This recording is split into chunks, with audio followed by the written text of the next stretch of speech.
E em 89 eu entrei no sistema Unimed através da Federação Minas. Aí eu já entrei lá como assessor jurídico, né? E nessa época a federação estava praticamente reiniciando, porque a fundação já é mais antiga, e o presidente à época, né, da federação, ele tinha o intuito de que o estado todo tivesse Unimed. Então, quando eu entrei lá em 89, eram 15 Unimedes, e até 90 já tinham 62 Unimedes. Essa diferença foi criada entre 89 e 90, entendeu?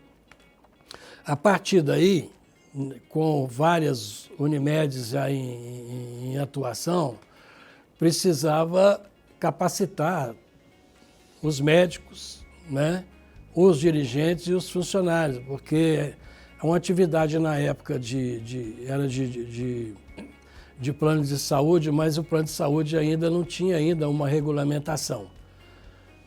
Aí os funcionários precisavam de capacitação. Então, na fundação, na federação, criou-se um departamento de Centro de Estudos Unimed.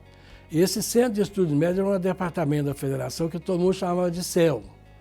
E esse CEL passou a ministrar cursos e formar dirigentes das Unimedes do interior de Minas, aí só estava funcionando aqui no estado, e os funcionários também, porque era uma atividade muito particular. Quem tinha que ensinar mesmo é quem trabalhava na área. E aqui, nessa época, de início dos anos 90, a Federação Minas fez um convênio com o Hotel Taquaril, que tinha aqui em Belo Horizonte. Então, vinha um grupo de funcionários das Unimedes, né, e de dirigentes também, ficavam nesse Hotel Taquaril. E a Federação, através do Centro de Estudos Unimed, CEL, passou a ministrar esses cursos. Esse CEL foi crescendo, foi tomando força, as outras federações passaram a gostar da ideia e a própria Unimed do Brasil também. Aí o presidente da federação resolveu levar a história de sucesso do CEL, porque estava formando profissionais aqui em Minas das Unimedes, levou o CEL, que seria o Centro de Estudos Unimed, para a Unimed do Brasil. A Unimed do Brasil achou aquilo muito interessante e, em vez dela ter um departamento lá, ela resolveu criar uma fundação. Então, ia ser criada em São Paulo uma Fundação CEL, Fundação Centro de Estudos Unimed, que teria sede em São Paulo. Aí nós já estamos falando em 1994, quando a época justamente do Plano Real. Aí tinha a URV e tinha o dólar. Então, R$1 equivalia a $1. E para abrir uma fundação, há necessidade da aprovação do Ministério Público. Aí a Unimed do Brasil, lá em São Paulo, procurou o Ministério Público e o Ministério Público, na hora, pediu que a Unimed do Brasil fizesse um aporte de $200 mil para ele autorizar a fundação. Então, quando essa coisa chegou lá em São Paulo, que tinha que ser isso, eles simplesmente desistiram. Nós não vamos colocar $200 mil nisso. Então, a ideia da fundação morreu em São Paulo. Nessa época, a gente ia muito no fórum, porque não tinha computador. Então, se a gente quisesse saber a situação de cada processo, a gente tem que ir na vara, pegar o processo, ler, aquelas coisas todas. E no fórum daqui de Belo Horizonte, tinha uma sala do Ministério Público, das fundações. Eu resolvi dar uma chegadinha lá e conversar com o promotor. Aí eu contei a história para ele, dessa que eu estou acabando de narrar, e ele virou e falou assim, olha, eu queria que vocês então fizessem uma apresentação para mim e eu vou tomar uma decisão. Aí eu cheguei a falar com ele dos $200 mil, ele achou o valor muito alto. Aí marcamos uma data, aí eu fui lá com o presidente, né, da federação na época, que era o doutor Nível Brasilino. Fui eu e ele, nós fomos lá conversar com o promotor. Aí o doutor Nível fez uma apresentação da Unimed, fez uma apresentação de como que o CEL funcionava, essas coisas todas. Ele gostou muito e ele falou que se a gente conseguisse uma sala, né, um bem imóvel de uma sala, ele autorizaria a fundação aqui em Belo Horizonte.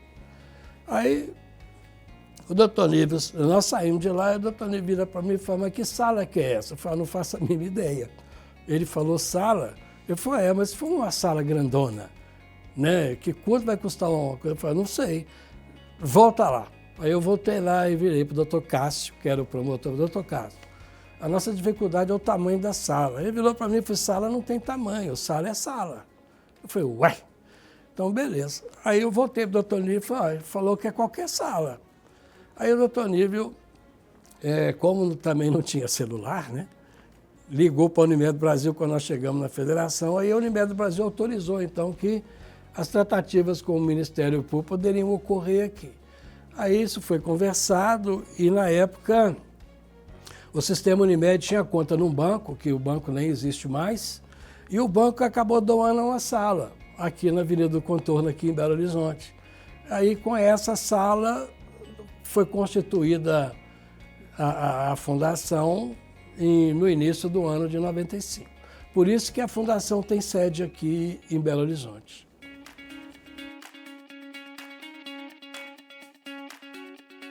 Na federação eu trabalhava, eu era assessor jurídico.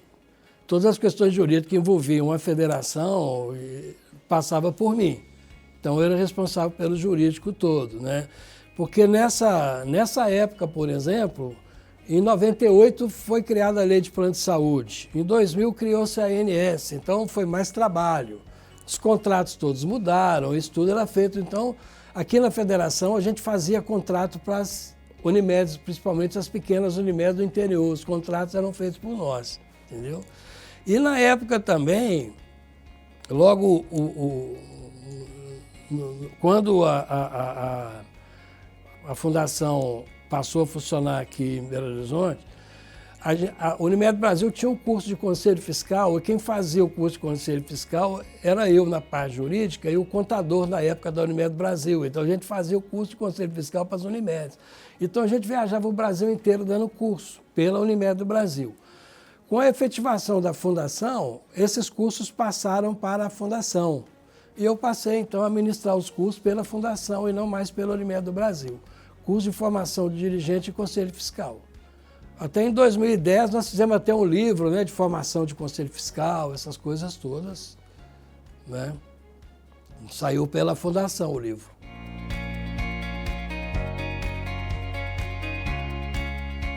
Nós tínhamos uma sede lá no bairro Floresta, porque a fundação foi crescendo e ela foi admitindo funcionário. A gente tinha uma sede aqui perto, na Avenida Brasil, mas não cabia todo mundo. Então alugou uma casa, né, até muito boa, lá no bairro Floresta, aqui em Belo Horizonte, e nós fomos para lá. E é questão de custo, né, porque você pagar uma certificadora era um custo alto para nós na época. Aí uma conversa dessas conversas informais, por que a gente não faz uma faculdade? Aí ficou aquele negócio olhando um para o outro e tal, mas fazer uma faculdade e tal, como é que a gente vai fazer? A gente não sabe nem como é que mexe isso. Aí tinha uma instituição que prestava assessoria para criar a faculdade e essas coisas todas, né? E aí nós estamos falando no ano de 2014. Aí nós visitamos essa assessoria, fui eu e foi o doutor Ari Célio, que era o diretor na época da fundação, e conversamos lá e aí ela falou que ia fazer a moça, né, da coisa, ia fazer uma proposta para nos auxiliar a criar uma faculdade. Beleza. Aí quando a proposta chegou, aí já tinha e-mail, né, em 2014. Aí quando a proposta chegou, eu lembro que ela estava cobrando para nos auxiliar R$400 mil.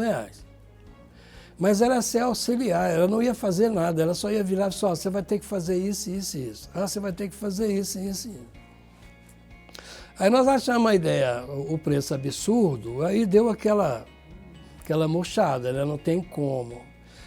Aí, não sei quem virou e falou assim, gente, se é pelo que eu estou entendendo aqui, quem vai ter que fazer é a gente, não é ela, não. Vão assumir esse negócio, vão tentar fazer isso, porque se a gente não conseguir, não mudou nada. E se a gente conseguir, vai mudar tudo. Aí, beleza, aí fizemos uma reunião, Tinha a menina que era a gerente de educação, a Tatiana, na época, ela que assumiu. Ela virou assim a responsável, né? Ela pegou então no MEC tudo que precisava fazer.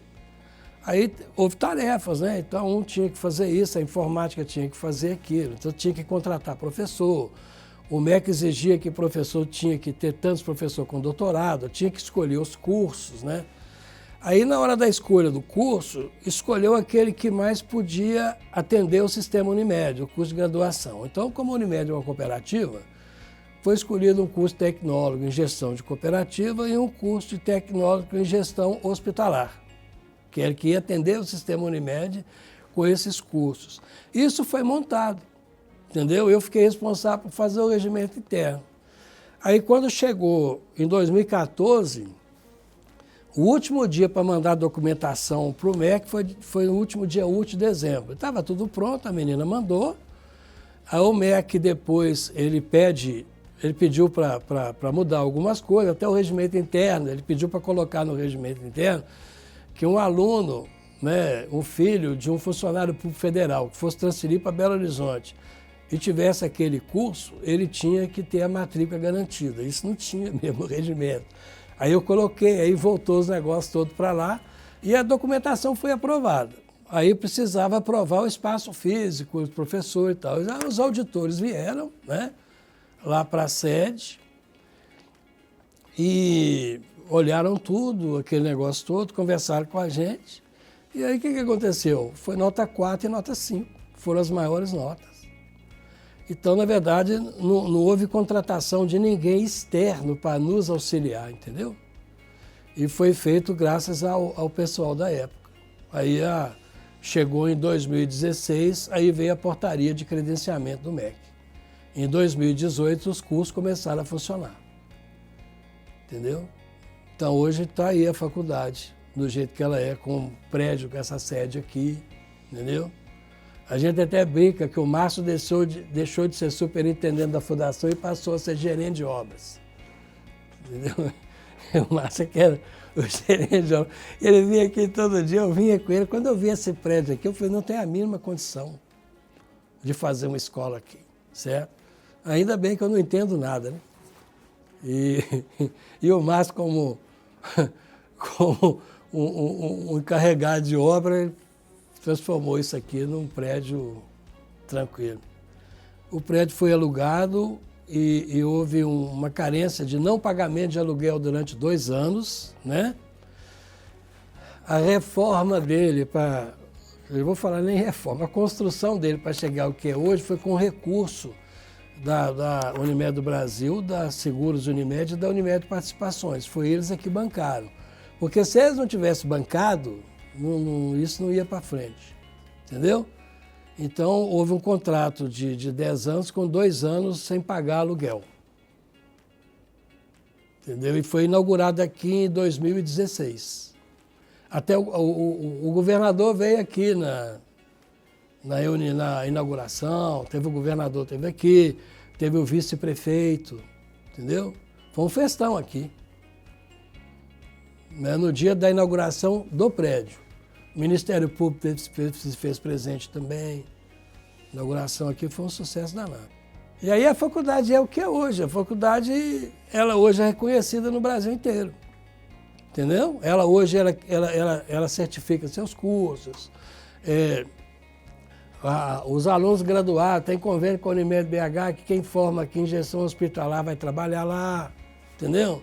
Então tem várias coisas que ficaram muito positivas. A faculdade, na verdade, a fundação criou a faculdade e a faculdade transformou a fundação.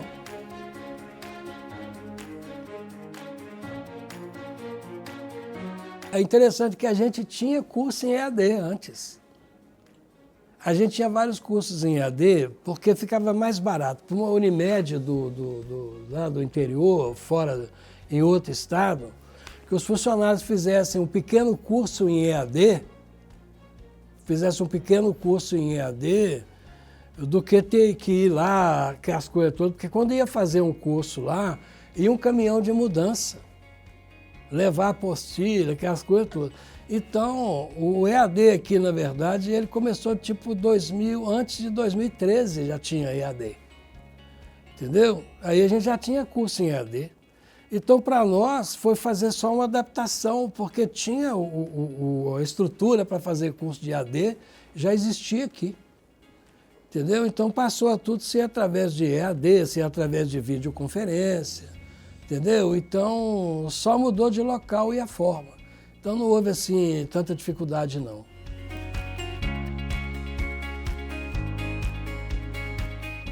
É muito interessante, porque como eu estou assim no sistema Unimed desde o início, o sistema Unimed, existe o sistema Unimed antes da fundação e o depois da fundação. Porque hoje, pode dizer com toda segurança que todos os profissionais que trabalham nas Unimedes, eles fizeram algum curso da Fundação Unimed. Entendeu? Ou seja, presencial, ou seja, em EAD. Então, hoje em dia, os funcionários estão todos, às vezes até o dirigente mesmo, quando encontra a gente, reconhece. Vira para mim e fala, eu fiz curso de Conselho Fiscal com você. Aí eu falo, é mesmo, quer dizer, não estou lembrando nada, né? Tudo bem e tal, então, e ele hoje é dirigente. Ele fala que aprendeu tudo por causa do curso, né? E assim os próprios funcionários, entendeu? A gente tinha também um convênio, como a Unimed é uma cooperativa, e a gente vai muito curso de cooperativa, até o SESCOP também, a OCB, que é a Organização das Cooperativas Brasileiras, ela tem muito convênio conosco para fazer curso para as cooperativas fora do sistema Unimed. Entendeu? Então a gente dá curso para cooperativismo, essa coisa toda. Então o sistema Unimed vem crescendo cada dia mais e os funcionários eles são preparados pela fundação. Há casos, por exemplo, que nas Unimedes, em que o médico, para entrar, ele tem que fazer um curso de cooperativismo pela fundação. Entendeu? O médico não entrar assim, porque o médico ele é cooperado da Unimed, ele fala assim, eu sou credenciado. Ele não é credenciado, ele é cooperado. Então ele tem que saber como que funciona a cooperativa. E esse curso a gente que dá, né? Não é só a Unimed. Então, tem como é o antes e o depois. Melhorou muito.